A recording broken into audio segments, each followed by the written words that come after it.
नमस्कार, आप देख रहे हैं टीएनवी एकेडमी और मैं हूं आपके साथ आकांक्षा। और आज हम बात करने वाले हैं एक बहुत ही इंपॉर्टेंट टॉपिक पर, इमरजेंसी मैनेजमेंट। तो इमरजेंसी में सिचुएशन ऐसी होती है जहां सब कुछ अचानक गलत होने लगता है, जैसे फायर, एक्सीडेंट, सिस्टम फेलियर या कोई बड़ा डिसरप्शन। लेकिन असली प्रॉब्लम इमरजेंसी नहीं होती। असली प्रॉब्लम होती है हमारी तैयारी की कमी और गलतियां। आज हम जानेंगे वो बड़ी गलतियां जो ऑर्गेनाइजेशंस बार बार करती हैं और कैसे ये छोटी गलतियां बड़े नुकसान में बदल जाती हैं, और वो भी ISO 22320 के सिंपल कॉन्सेप्ट्स के साथ। अब बात करेंगे उन सबसे बड़ी गलतियों की जो अक्सर होती हैं। सबसे पहली और कॉमन गलती ये होती है कि ऑर्गेनाइजेशंस इमरजेंसी प्लानिंग को सिर्फ एक फॉर्मल डॉक्यूमेंट मान लेती हैं। प्लान तो बना लिया जाता है, लेकिन उसे ना अपडेट किया जाता है, ना प्रैक्टिस किया जाता है और ना ही एम्प्लॉयज को प्रॉपरली समझाया जाता है। जब रियल इमरजेंसी आती है तो किसी को नहीं पता होता कि करना क्या है। दूसरी बड़ी गलती होती है रोल्स क्लियर ना होना। इमरजेंसी के टाइम लोग कंफ्यूज हो जाते हैं, कौन डिसीजन लेगा, कौन टीम को गाइड करेगा और कौन कम्युनिकेशन संभालेगा। जब ये क्लैरिटी नहीं होती तो टाइम वेस्ट होता है और सिचुएशन और खराब हो जाती है। फिर आती है तीसरी गलती, डिसीजन लेने में डिले करना। कई बार लोग कंप्लीट इंफॉर्मेशन का इंतजार करते रहते हैं या सीनियर अप्रूवल का वेट करते हैं, लेकिन इमरजेंसी में टाइम बहुत इंपॉर्टेंट होता है। यहाँ परफेक्ट डिसीजन नहीं बल्कि फास्ट डिसीजन जरूरी होता है। एक और बड़ी गलती है कम्युनिकेशन वीक होना। अगर सही इंफॉर्मेशन सही टाइम पर नहीं पहुंचेगी तो रूमर्स फैलेंगे, पैनिक बढ़ेगा और ट्रस्ट भी टूटेगा। इसलिए क्लियर और सिंपल कम्युनिकेशन बहुत जरूरी है।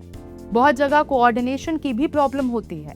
अलग अलग टीम्स अपने अपने तरीके से काम करती हैं, लेकिन अगर सब सिंक्रोनाइज्ड नहीं है तो एफर्ट्स वेस्ट हो जाते हैं और रिजल्ट कमजोर हो जाता है। कई ऑर्गेनाइजेशंस ट्रेनिंग और ड्रिल्स को सीरियसली नहीं लेती।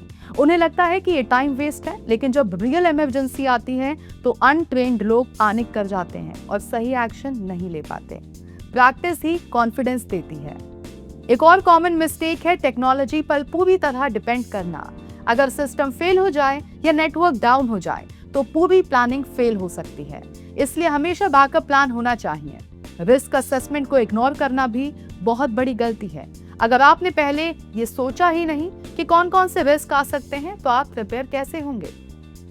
लीडरशिप भी यहाँ बहुत इंपॉर्टेंट रोल निभाती है। अगर लीडर काम और क्लियर नहीं है तो पूरी टीम डायरेक्शन खो देती है। स्ट्रॉन्ग लीडर सिचुएशन को संभालता है, जबकि एक वीक लीडर केओस बढ़ा देता है। और एक गलती जो अक्सर इग्नोर हो जाती है वो है लर्निंग। इमरजेंसी के बाद ऑर्गेनाइजेशंस एनालाइज नहीं करती कि क्या सही हुआ और क्या गलत। इसी वजह से वही मिस्टेक्स बार बार रिपीट होती हैं। अब इससे क्या समझ में आता है? अगर सिंपल शब्दों में समझे तो इमरजेंसी मैनेजमेंट की सबसे बड़ी गलतियां हैं तैयारी ना करना, क्लैरिटी ना रखना, कम्युनिकेशन कमजोर रखना और प्रैक्टिस ना करना। अगर आप इन बेसिक चीजों को सही कर लेते हैं, clear plan, defined rules, strong communication, regular training, तो आप किसी भी इमरजेंसी को काफी हद तक कंट्रोल कर सकते हैं। तो दर्शकों, इमरजेंसी कभी भी आ सकती है, लेकिन तैयार रहना हमारे हाथ में है।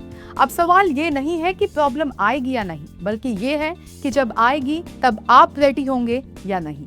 अगर आपको ये जानकारी यूजफुल लगी हो तो लाइक करें, शेयर करें और कमेंट में जरूर बताएं। अगर आपको ये जानकारी यूजफुल लगी हो तो लाइक करें, शेयर करें और कमेंट में जरूर बताएं आप अपनी ऑर्गेनाइजेशन में सबसे पहले क्या सुधार करने वाले हैं।